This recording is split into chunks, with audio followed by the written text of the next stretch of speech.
Olá a todos, hoje nós vamos falar essa gravação sobre arbitragem.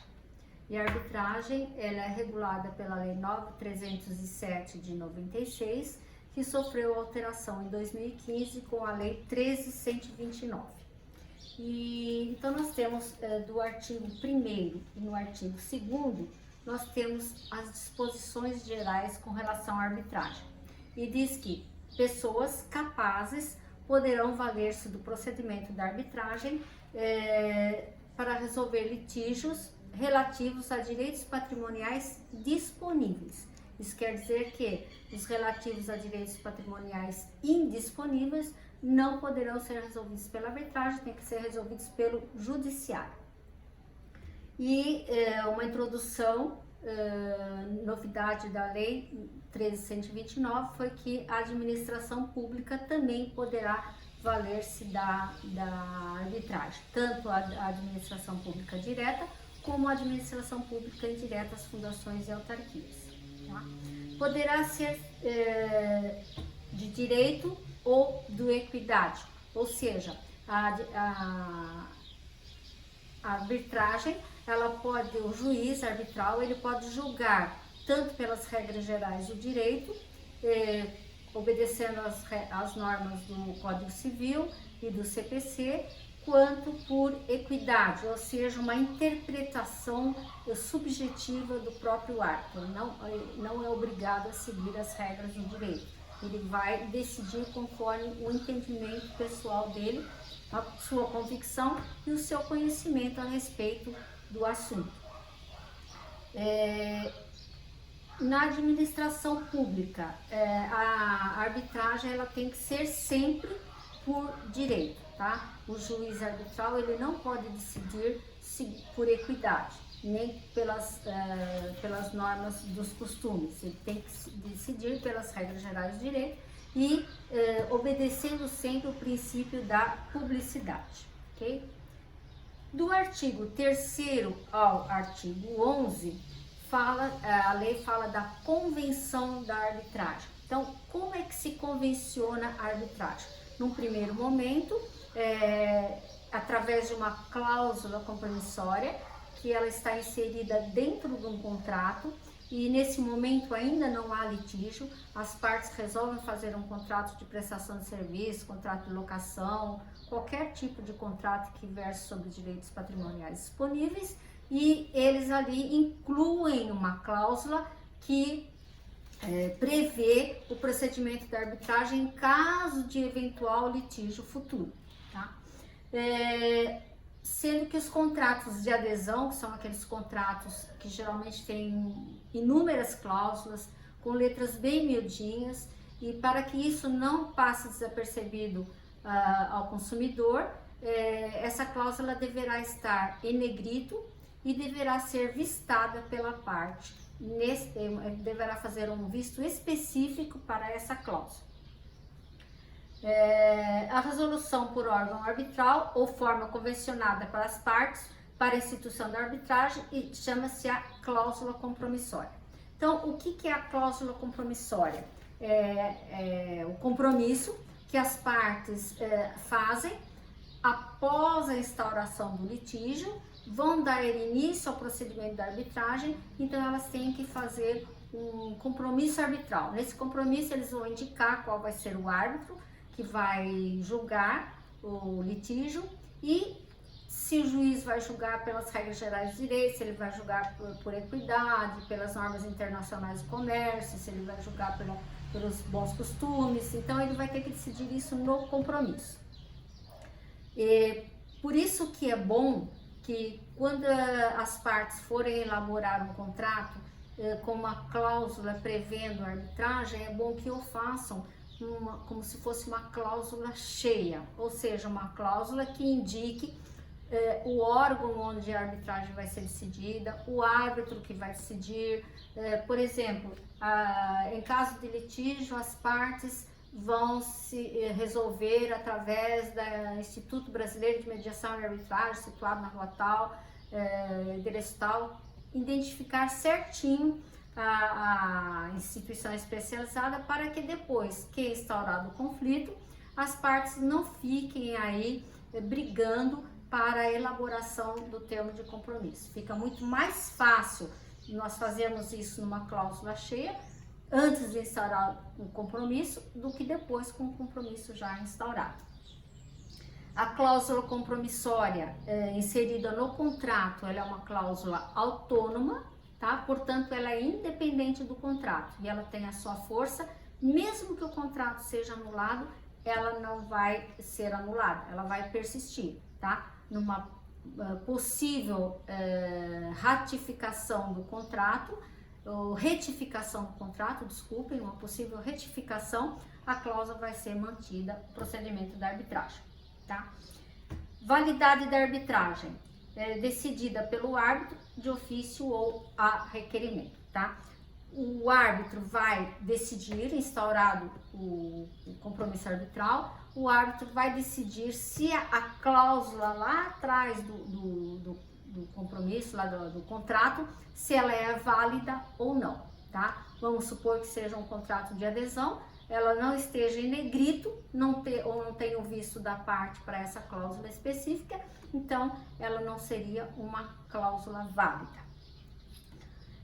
O compromisso arbitral, ele surge posterior ao conflito, tá? Sem acordo prévio, como se instituir a arbitragem, vamos supor que não existe o compromisso arbitral, fizeram uma cláusula vazia lá, só prevendo o procedimento. Foi instaurado o litígio, precisou-se dar início à arbitragem. A parte interessada manda uma carta para a parte contrária, com um aviso de recebimento, para que fique bem claro que a parte recebeu, e designa-se dia e hora para se lavrar o compromisso arbitral, tá? Esse compromisso arbitral, ele vai reger todas as regras durante o procedimento, tá? E mais para frente, nós vamos ver quais são os requisitos obrigatórios desse compromisso arbitral. Se a parte vem, lavra o compromisso, o prosseguimento da arbitragem se desenrola sem nenhum problema. Se a parte não atender a esse meu pedido, a esse meu convite para formalizar o compromisso arbitral, então eu sou obrigada a ir para o judiciário, porque a parte não atendeu o meu requerimento. Então eu vou para o judiciário, o juiz vai designar uma audiência, se nessa audiência o autor não comparecer, o juiz extingue o processo sem julgamento do mérito e arquivação. Se o réu, devidamente citado, ele não comparecer, o juiz decreta a sua revelia e profere uma sentença. Essa sentença, sendo procedente, vai valer como compromisso arbitral, ou seja, o juiz vai designar um árbitro único para julgar esse procedimento e vai determinar os requisitos obrigatórios do compromisso arbitral. O compromisso esse compromisso arbitral sendo proferido por um juiz, sendo considerado através de uma sentença judicial, nós dizemos que ele é um compromisso arbitral judicial, mas ele pode também ser um compromisso arbitral extrajudicial. Se a parte atendeu ao convite da outra e lavraram um termo de compromisso ali perante duas testemunhas, esse é um compromisso extrajudicial, podendo também esse compromisso ser lavrado em cartório por instrumento público. Do artigo 13 ao 18 fala dos árbitros, tá? Então diz que qualquer pessoa física, né, que não existe árbitro pessoa jurídica, então qualquer pessoa física capaz pode ser árbitro. E essa pessoa também deverá ser da confiança das partes. Por quê? Porque as partes escolhem um árbitro especialista em determinada matéria, porque existem árbitros especialistas em N matérias. Por exemplo, um médico, ele é especialista naquela função para que ele foi designado profissionalmente. Um engenheiro civil para as construções civis, um dentista para problemas dentários, tá? Então, nas suas diversas formações profissionais, porque eles têm que ser altamente especializados na matéria, porque eles vão proferir uma sentença. E nós vamos ver mais para frente que a sentença do árbitro, ela é irrecorrível, tá? Então, a pessoa que contratou um árbitro, se resolveu o conflito através de uma instituição especializada, o árbitro dali tem que ser da sua confiança também, porque a sentença que ele der não vai ter modificação de modo algum. E o árbitro, ele é sempre designado em número ímpar, ou um árbitro, como no caso do procedimento judicial, que o juiz designa um árbitro só, ou então mais árbitros, se for sempre em número ímpar. Se eventualmente as partes designarem números pares de árbitro, o presidente deverá eleger mais um para que fique em número ímpar. Mesmo agora uma inovação que trouxe a nova lei também, 13.129, que diz que mesmo que as partes se filiam a uma entidade especializada de arbitragem, que essa entidade tenha um cadastro fechado de árbitros, elas poderão escolher outros árbitros que não façam parte daquela lista. Os árbitros também poderão nomear um secretário para os auxiliarem nos trabalhos e, exatamente como o juiz, o árbitro também deverá ser imparcial, independente, competente, diligente, né, e discreto. Ele não pode ser amigo das partes, aplica-se as mesmas regras que se aplicam para o juiz. O árbitro pode determinar aditamento das verbas, tá, para as despesas e diligências. Então, ele precisa de um adiantamento, ele pode determinar que as partes façam um adiantamento financeiro para que ele consiga fazer determinadas diligências, se necessário for. Com relação ao impedimento de ser árbitro, as pessoas que se relacionem com as partes, né? É o caso da suspeição, que se aplica ao juiz também, aplicando-se o CPC no que for necessário, tá? Então, os mesmos impedimentos que se aplicam ao juiz também se aplicam aos árbitros. O árbitro só poderá ser recusado por motivo ocorrido após a sua nomeação, tá? Então, ele foi nomeado e aconteceu alguma coisa que me indica que aquele árbitro é suspeito, que ele não poderá continuar o procedimento, então eu posso recusar esse árbitro. Se o motivo for anterior à sua aceitação, tá? Então eu aceitei o árbitro, tá? Mas o motivo do impedimento é anterior à nomeação. Eu só posso recusar se não for nomeado diretamente pelas partes. Ele não foi nomeado por mim. Então, eu estou sabendo agora. Então, no primeiro momento que eu tomei conhecimento do impedimento, eu estou alegando. Se o motivo da recusa for conhecido após a sua nomeação, tá? Então, ele foi nomeado e após a nomeação dele, ocorreu um incidente que o levou a ser suspeito. Então, eu posso recusar também nesse momento. A arguição da recusa pode ser feita diretamente ao árbitro ou ao presidente do tribunal, justificando a recusa e comprovando também o porquê que ele está recusando determinado árbitro.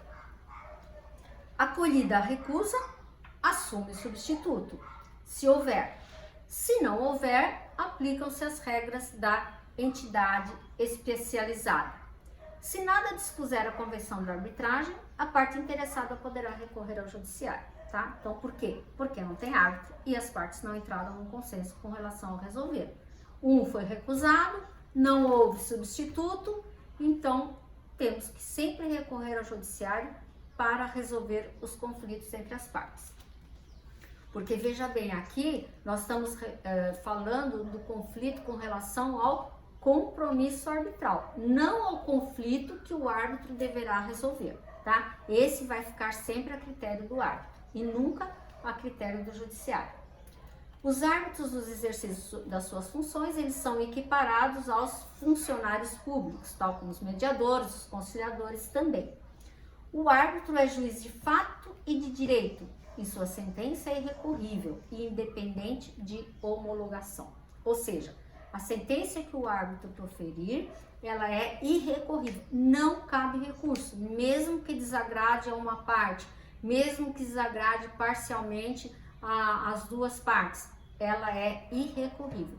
E para que ela tenha validade, para que ela possa ser executada, ela não tem a necessidade de ser homologada pelo juiz, tá? Então, ela se equipara a uma sentença judicial já transitada em julgado. Uma sentença judicial que transitou em julgado é aquela que já passou o prazo para recurso e não cabe mais nada. Então, ela só poderá ser executada se não for cumprida. E assim as mesmas condições da sentença arbitral, tá? Ela deve ser cumprida e não cabe homologação judicial. Depois nós temos o procedimento arbitral, que vai do artigo 19 ao artigo 22, que diz que como se inicia o procedimento da arbitragem. Então, o procedimento da arbitragem inicia-se com a eleição do árbitro, tá? A arbitragem com a nomeação do árbitro ou dos árbitros, tá? Assim que os árbitros estiverem nomeados, pode-se considerar que o procedimento arbitral está iniciado. Em caso de necessidade, poderá ser elaborado um adendo, assinado por todos, e passa a fazer parte da convenção. Claro que o juiz arbitral vai determinar, vai ler o compromisso, vai verificar que há necessidade de uma eventual perícia, de uma diligência, alguma coisa, então ele vai fazer um adendo a esse compromisso que já estaria formalizado. Interrompe a prescrição desde a data do requerimento. O procedimento arbitral interrompe a prescrição, ou seja, o direito, a minha perda de eventual direito. Quando? Do requerimento do meu requerimento para o procedimento da arbitragem. Por que do requerimento? Porque se a parte interessada quer dar início ao procedimento da arbitragem, faz um requerimento para a parte contrária, para ela vir lavrar o compromisso arbitral e a parte não vem, tá? A outra parte deverá ir para o judiciário. E isso é um pouco mais demorado, porque vai se desenvolver uma audiência de conciliação, ou se a parte não for ou não houver acordo, o juiz vai sentenciar. Isso demora um pouco mais e poderia ocorrer o risco da parte detentora do direito passar pela prescrição, tá? Então, do requerimento, do primeiro momento em que a parte interessada demonstra que quer dar início ao procedimento da arbitragem. Questões relativas a impedimento, suspeição do árbitro, nulidade, invalidade ou ineficácia da convenção deverão ser arguidas na primeira oportunidade, como eu já falei para vocês. Tomou conhecimento, já faz a arguição de suspeição do árbitro. Não acolhida a última arguição, segue normalmente a arbitragem sem prejuízo de vir a sentença ser examinada pelo judiciário. Isso quer dizer o quê? Quem vai avaliar esse impedimento de suspeição é o próprio árbitro. Então ele pode dizer que não considero suspeito e eu vou prosseguir com o procedimento. Eu não tenho como recorrer, porque na área da arbitragem não existe o recurso no procedimento da arbitral, e ele vai prosseguir e vai proferir uma sentença.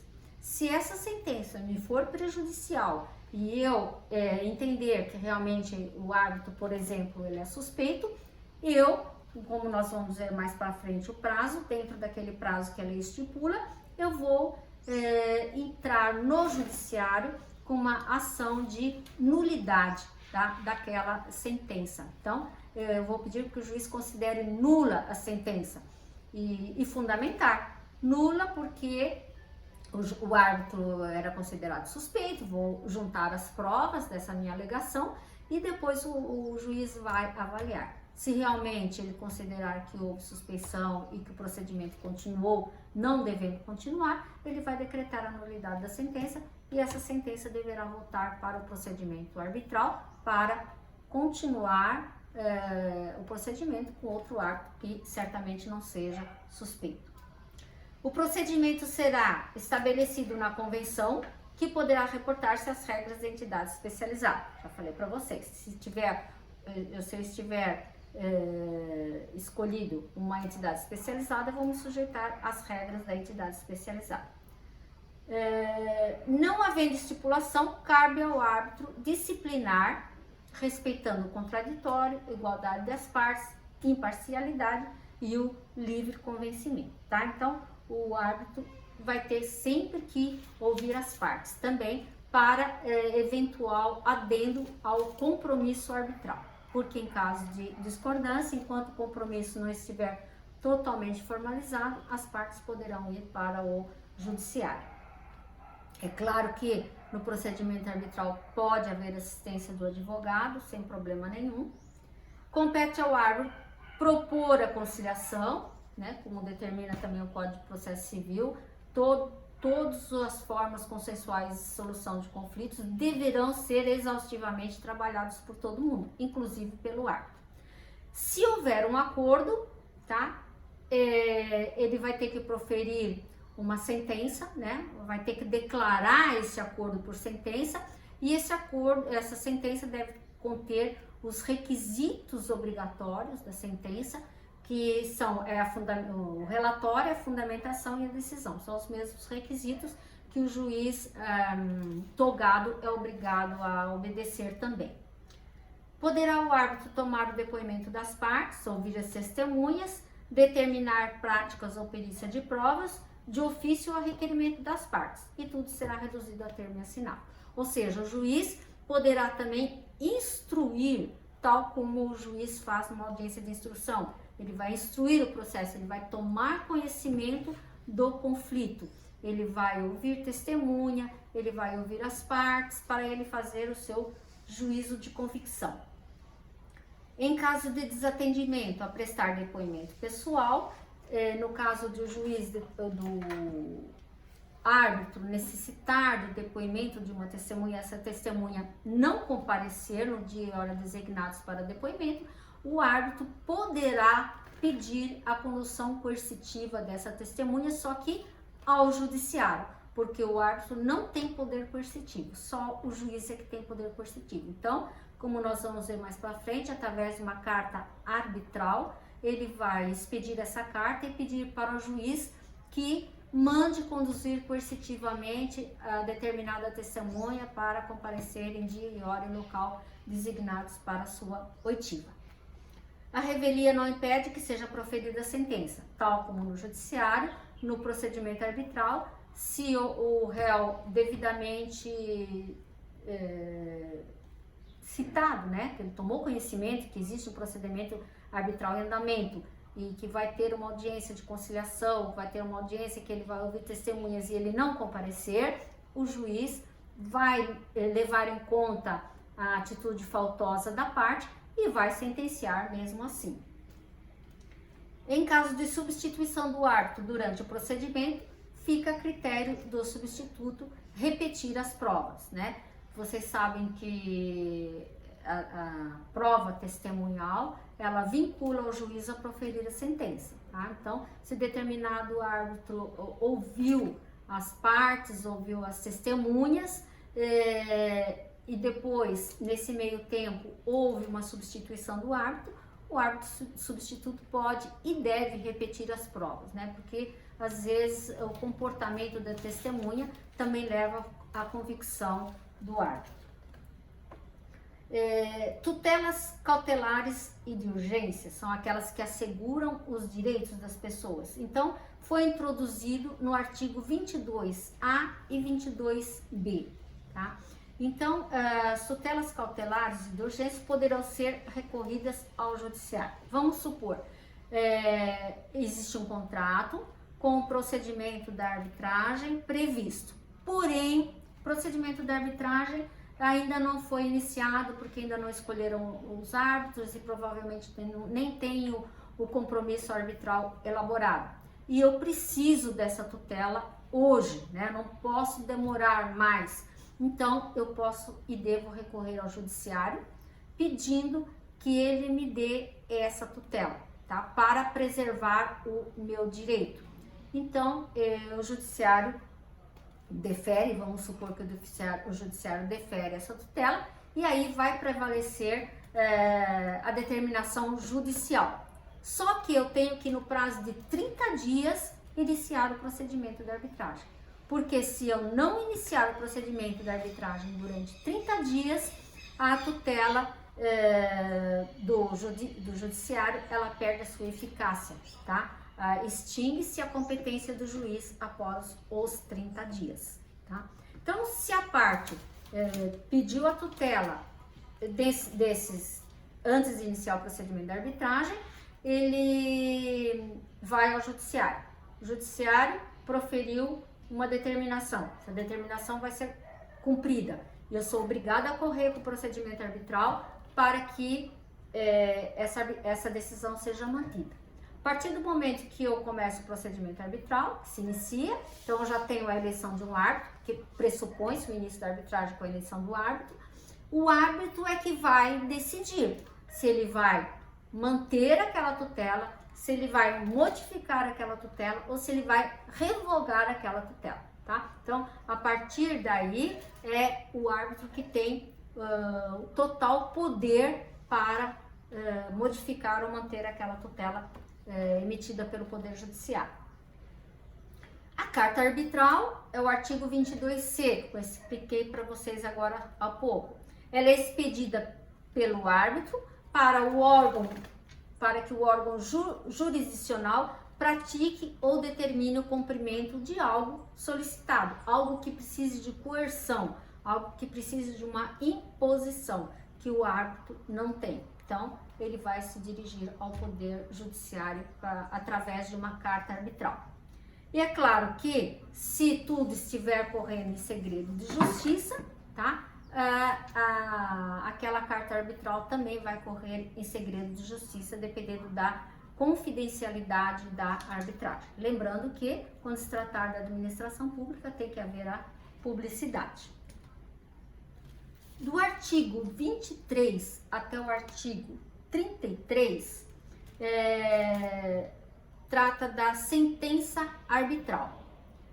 Primeiro, proferida no prazo de 6 meses. Então, a lei diz que a sentença arbitral deverá ser proferida dentro do prazo de 6 meses ou outro prazo que as partes convencionarem no compromisso arbitral. Os árbitros poderão proferir sentenças parciais, né? Antigamente, o árbitro era obrigado a proferir uma sentença total. Agora não, com a nova lei, eles poderão proferir sentenças parciais. A decisão será expressa e por documento escrito. A decisão será tomada por maioria, tá? Se eu tiver vários árbitros, então a decisão por maioria é que vai ser considerada. Prevalecerá o voto do presidente do tribunal. Se houver divergente, ele poderá ser declarado em separado.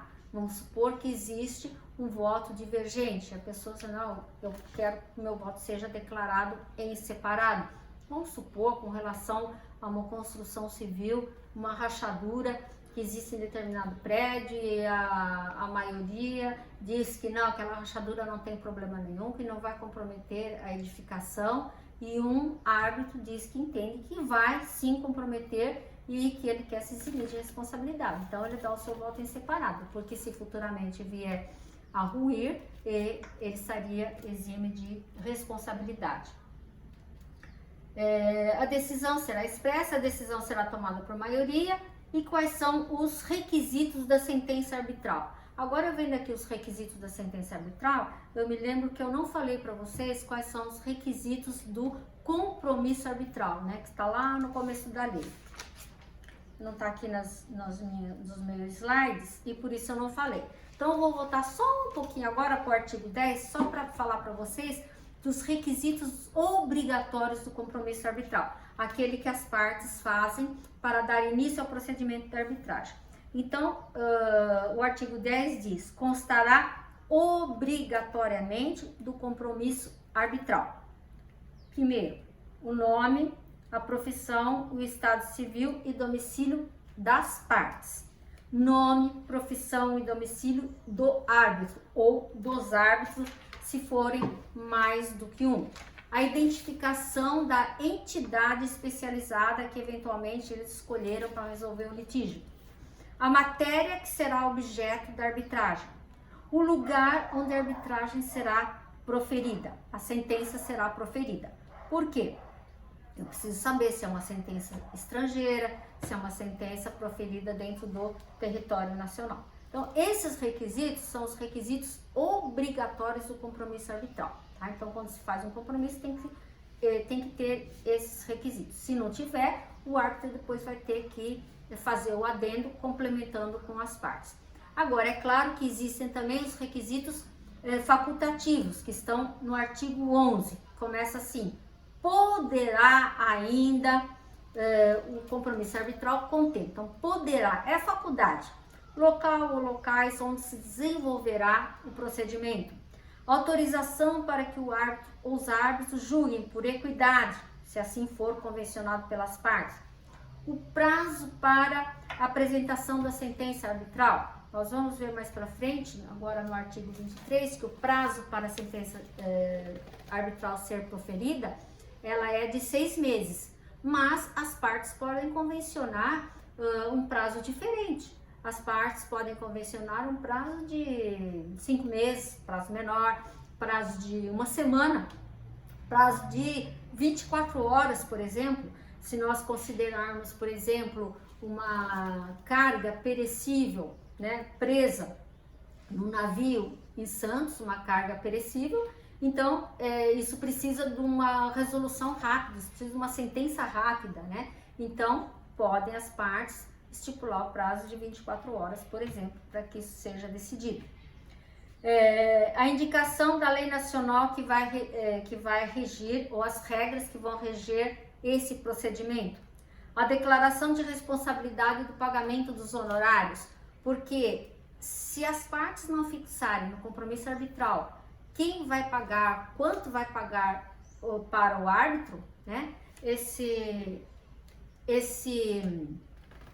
essa fixação de honorários, quem vai fazê-lo é o juiz. Então, o árbitro vai ter que ir para o judiciário para que o juiz arbitre os seus honorários. Fixação do honorário dos árbitros. E a declaração da responsabilidade do pagamento.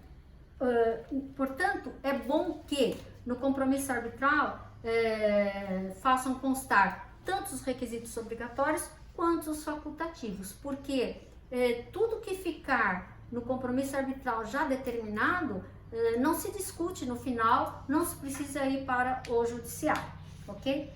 E agora, voltando então à sentença arbitral, começando com o prazo da sentença arbitral, que diz aqui são de 6 meses, se as partes não considerarem um prazo diferente. Os árbitros poderão proferir sentenças parciais, como nós já dissemos. A decisão será expressa. E parei nos requisitos da sentença, que foi isso que me fez lembrar dos requisitos do compromisso arbitral. Então, quais são os requisitos da sentença, que eu já falei para vocês? O relatório, o juiz tem que dizer tudo o que aconteceu no processo para demonstrar que ele leu tudo, que ele participou de tudo, que ele está bem convicto. Ele vai ter que fundamentar essa sentença, vai ter que dizer como ele vai decidir, se ele vai decidir pelas regras gerais de direito, se ele vai decidir pelos bons costumes, pelas regras de direitos internacionais, ou por equidade, por convicção subjetiva. Ele vai ter que fundamentar isso. E depois a parte dispositiva, que é a parte conclusiva, onde ele decide, tá? O que ele vai julgar. A sentença decide sobre a responsabilidade e sobre as custas e a litigância de má-fé. Então, ela vai decidir todo o conflito. Em caso de acordo, no curso da arbitragem, o árbitro poderá declarar por sentença seguindo esses mesmos requisitos. O procedimento termina com a sentença, que será enviada às partes mediante comprovação de recebimento. Então, o procedimento inicia com a eleição do árbitro e termina com a sentença. Essa sentença vai ser encaminhada para as partes mediante uma carta com aviso de recebimento, para que ela saiba que realmente a sentença já foi proferida, E a partir de aí, as partes vão ter 10 dias para alegar eventual obscuridade ou contradição da sentença, tá? Mas atenção, que aqui não é recurso, ele está pedindo para o juiz corrigir eventual erro material. Então, é uma correção, ou para que esclareça algo que ficou obscuro, tá? Então, não se pode pedir a modificação da sentença, tá? Mas sim um esclarecimento da sentença ou uma correção da sentença, se eventual nome das partes saiu errado, alguma coisa assim. O árbitro decidirá em 10 dias, ele vai ter 10 dias para, perdão, a parte recebeu a carta, ele tem 5 dias para pedir a correção de eventual erro material, e os 10 dias são para o árbitro decidir e eventualmente complementar a decisão dele, tá? E a sentença dele constitui título executivo judicial. Por quê? A sentença do juiz arbitral, ela está no rol do artigo 515, inciso 7º, tá? Lá do CPC. Então, ela faz parte do rol taxativo de títulos executivos judiciais. A sentença arbitral também. Quando que a sentença arbitral é nula? Quando a convenção for nula, a convenção da arbitragem, por exemplo, um contrato de adesão e que a convenção da arbitragem não estava em negrito nem vistada pela parte, é uma convenção nula. Então, se eventualmente ocorreu o procedimento da arbitragem e até chegar a uma sentença, essa sentença será nula de pleno direito. Se for proferida fora dos limites da convenção, fora daquilo que as partes convencionaram, se houve corrupção, né, crimes de concussão, prevaricação, corrupção, tudo, se ela foi emitida fora do prazo também, vamos supor que as partes não convencionaram o prazo é de 6 meses, muito embora, quando o juiz não proferiu a sentença no prazo, as partes deverão requerer ao juiz arbitral que profira a sentença e ele deverá fazê-lo no prazo de 10 dias, tá? O interessado pode pleitear ao judiciário nulidade da sentença parcial, né, ou sentença final, no prazo de 90 dias que segue o rito do CPC. Então, a parte reconheceu que houve nulidade da sentença, ou porque o árbitro era suspeito, ou algum outro motivo, ou mesmo assim ele proferiu uma sentença, eu vou requerer a nulidade dessa sentença lá no judiciário dentro do prazo de 90 dias, tá? E eu vou entrar com o quê? Com o processo de conhecimento, tá? Não é recurso no judiciário, é um processo de conhecimento para que o juiz declare a nulidade daquela sentença. Declarada a nulidade daquela sentença, volta para o procedimento arbitral para solucionar o conflito de forma correta. Não sendo requerida a nulidade dentro desse prazo de 90 dias, a sentença arbitral se torna eficaz e imutável, tá? Mesmo que ela esteja errada, ela vai ser uma sentença que vai prevalecer, que ela não pode ser mudada porque já passou o prazo de requerer a nulidade dela no Poder Judiciário. A decretação da nulidade também poderá ser requerida na impugnação do cumprimento de sentença. Isso quer dizer que a parte tem 90 dias para entrar com a nulidade. Não entrou, então ela vai entrar com 60 dias. Vamos supor que ela demorou 2 meses para entrar com a sentença. E a outra parte já pegou o título executivo judicial e já entrou com a execução, ou seja, o cumprimento de sentença no judiciário. Então, não passou ainda os 90 dias para o recurso. Então, eu posso impugnar aquela execução, tá? Posso impugnar requerendo a nulidade da sentença arbitral, tá? É o que diz aqui, poderá ser requerido o juízo, a prolação de sentença arbitral poderá ser requerida na impugnação do cumprimento de sentença, ou seja, na fase de execução. Poderá também ser requerida em juízo a prolação de sentença complementar dos pedidos que não foram decididos pelo juiz arbitral. Ou seja, se o juiz arbitral ele pode proferir sentenças parciais, e se não proferir as outras sentenças complementando, eu posso ir ao judiciário pedir a complementação dessas sentenças. Reconhecimento da execução da sentença arbitral estrangeira, que vai do artigo 34 ao 40. A sentença estrangeira é aquela sentença que é proferida fora do território nacional, tá? E para que ela seja reconhecida aqui no nosso território, as partes terão que recorrer ao STJ. Antigamente, a sentença estrangeira era reconhecida pelo STF. A partir de 2004, com a Emenda Constitucional 45, algumas tarefas passaram para o STJ, inclusive essa do reconhecimento de sentença arbitral estrangeira. Deverá ser requerida com petição inicial, tá? Por advogado, é claro, instruída com sentença, original da sentença autenticada pelo consulado e acompanhada da tradução oficial. Então, eu tenho que pegar a sentença do país, passar no consulado brasileiro do país que proferiu a sentença e pegar a sua autenticação no consulado e juntar uma tradução oficial do conteúdo. O original da convenção da arbitragem, né, para saber se o procedimento tinha validade ou não, ou cópia certificada, acompanhada da tradução oficial. Então, sempre acompanhada da tradução oficial, ou então uma cópia certificada, ou seja, o cartório lá do país de origem vai ter que certificar dar validade a esse documento. A sentença estrangeira poderá ser negada pelo STJ, é claro, se, segundo a lei brasileira, o litígio não é suscetível de ser resolvido pelas nossas leis. Se a decisão ofende a ordem pública, ofende cláusula, ofende a nossa Constituição Federal, tá?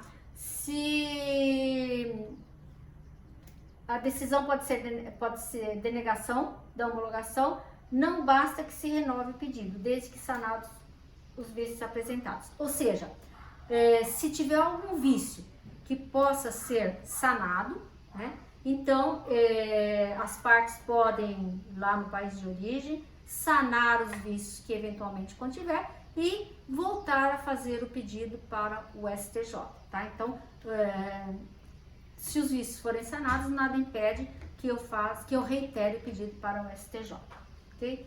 E seria basicamente isso que eu tinha falado sobre a arbitragem. É claro que a arbitragem, o conteúdo é muito mais extenso, mais complicado, mas eu queria que vocês ficassem só com essa noção geral sobre o procedimento.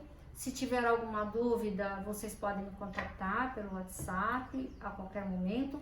E também eu tenho certeza que nós vamos nos encontrar em sala de aula e aí nós poderemos estar batendo um papo sobre todos esses procedimentos para dirimir qualquer questão que eventualmente tenha ficado a respeito.